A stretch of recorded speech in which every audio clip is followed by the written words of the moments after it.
I'm joined now by Kashif Naeem, the EVP and the Group Head, Retail, SME and Microfinance of the Bank of Khartoum in Sudan. Kashif, tell us about your bank. Well, thank you very much for having us over. Bank of Khartoum is the oldest and the largest bank in Sudan, formed in 1913. So we celebrated our 100 years in 2013. Changed many hands. It was Barclays for many years, for 40 odd years. And in late 70s when Barclays pulled out, became governmental.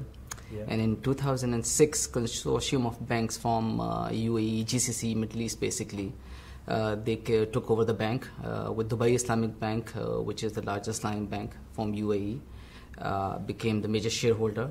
So 81% of the shareholding of this bank come from GCC, Middle East, with the likes of Dubai Islamic Bank, Abu Dhabi Islamic Bank, Sharjah Islamic Bank, Islamic Development Bank Jeddah, Etisalat, the telecom from UAE. So they are the major shareholders, apart from local and regional prominent individual shareholders. So we are the biggest bank with $2 billion balance sheet, biggest in terms of branch network, ATM network, customer base, deposit base, product menu and everything, so you name it, and we are the biggest and the largest bank in Sudan. Can you now tell us about your experience of introducing true retail banking in Sudan? When Dubai Islamic Bank took over in 2006, there was no retail banking in Sudan. All the banks were predominantly focusing towards corporate banking, and Bank of Khartoum was no different. So we launched our first retail banking in 2006 and launched our first vanilla product like Saving Plus. Launched our first ever ATM. There was no ATM in Bank of Khartoum.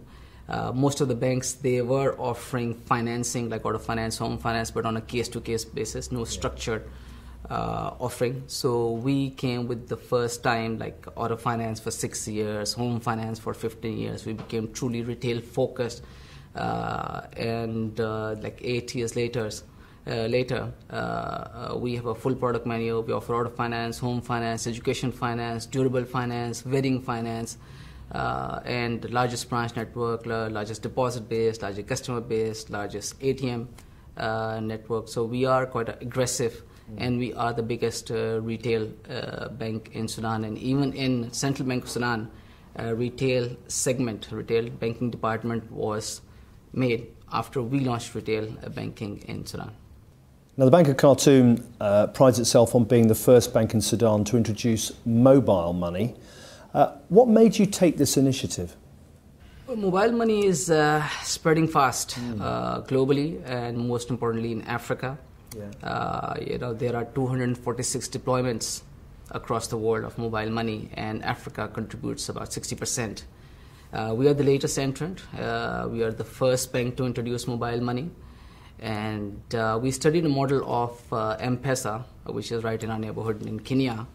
And Africa is largely unbanked or underbanked, and Sudan is no different. So there's a potential of tapping into that segment where it's easier to tap into mobile money customers than into a banking customer. If you see the penetration, there's the banking population is about 17-18%, while the mobile phone penetration is almost 80%. So we're sitting at a huge potential, and that's what made us go for mobile money. So looking at it closer, how well is mobile money being received in Sudan? I mean, what percentage of people are now, or rather have you managed to bring under the umbrella of mobile money? We recently launched mobile money in August, actually, 2014. So the market response is great. It's still new, obviously, but obviously people understand that this is the way forward. Even if you see, there was when M-Pesa launched in Kenya in 2002, DFID did a study, and they did a research that in many countries like Uganda, Tanzania, and a couple of other countries, the airtime transfer was a common mean of making payments. And Sudan, this is what's happening in Sudan. So what we are trying to do is trying to bring that money which is in the cloud, the money which is not in the banking sector, and bring it to the banking channel. So the response has been great. The registration are going very well, and as per the GSMA, which is like a Mecca for mobile money, we are the first in the world to do paperless registration, which is making it easier for customer to register and transact. Now, the majority of the population of Africa is still unbanked. What do you think the reasons are for this? Many reasons. Basically, this lack of infrastructure is one of the main reasons. There are obviously local banks, but not many foreign banks in Africa, and people don't tend to trust the local banks. And local banks are also, they are more focused towards corporate and not towards retail. While there are many countries, like Khartoum, prides itself to be very retail focused. But before, when we came in 2006, there was no retail bank and there was no, customer focus. So lack of infrastructure, short banking working hours. It's easy to get a mobile phone connection than to open a bank account, because you need a reference and you need to maintain a minimum balance in your account and KYC. So these are the few reasons which people tend to go more for mobile money, and mobile money is getting very popular. How is microfinance doing in the Bank of Khartoum, and what are your plans for the same? Well, we launched our microfinance in 2009, and basically the initiative came from Central Bank of Sudan, and Islamic Development Bank Jeddah, which is also a shareholder, that all the banks, they need to have 12% of their portfolio into microfinance. Sudan, basically, it's a poor country. There is a lot of potential of microfinance as well. And but what we do is that any product that we do, we go full-fledged into it.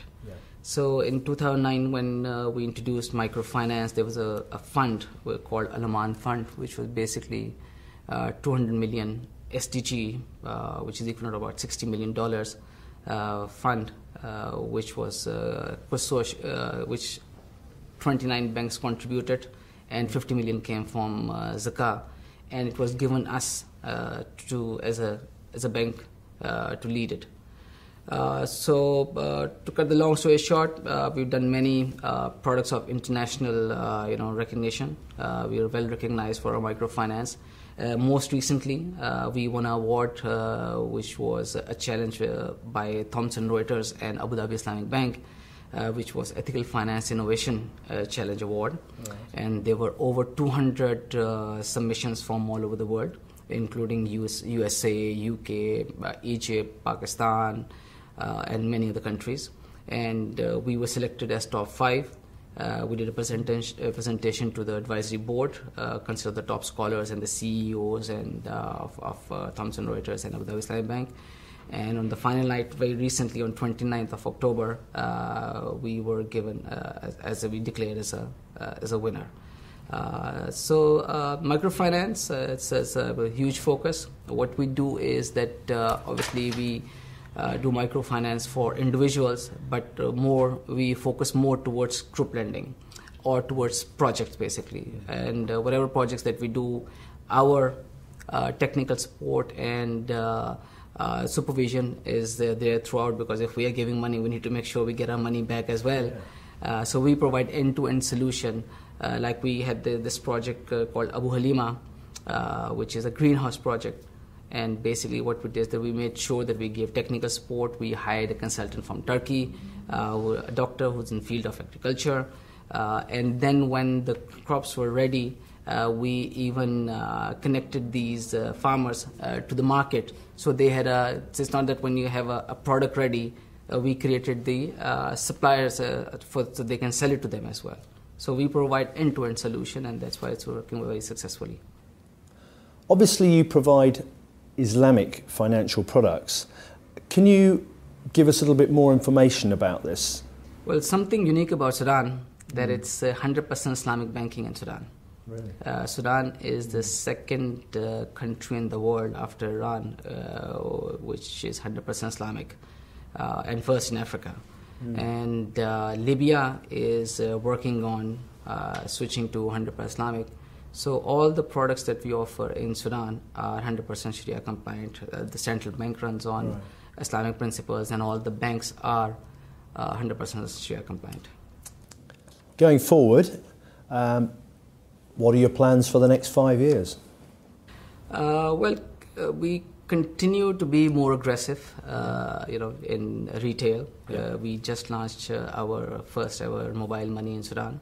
We will be opening more branches. We will be focusing more on customer service, enhancing customer experience, expanding our branch network, ATM network.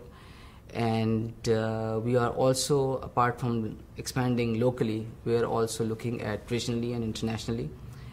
We have just been given a wholesale banking license in Bahrain. So we will be opening in Bahrain soon. And we are looking at a couple of banks in Africa to take the successful formula of Bank of Khartoum and Islamic banking and spread it in Africa. And what do you see is the future of Islamic banking in Africa? Well, Africa, and generally if you see that Africa, over 1 billion of population, and over 53% are Muslims. So it's a huge potential for Islamic banking. And I would say not only in Africa, but if you see other countries, like if you see UK wants to be an Islamic financial hub. UK is targeting to be the Islamic financial hub, apart from UAE and Malaysia and Bahrain.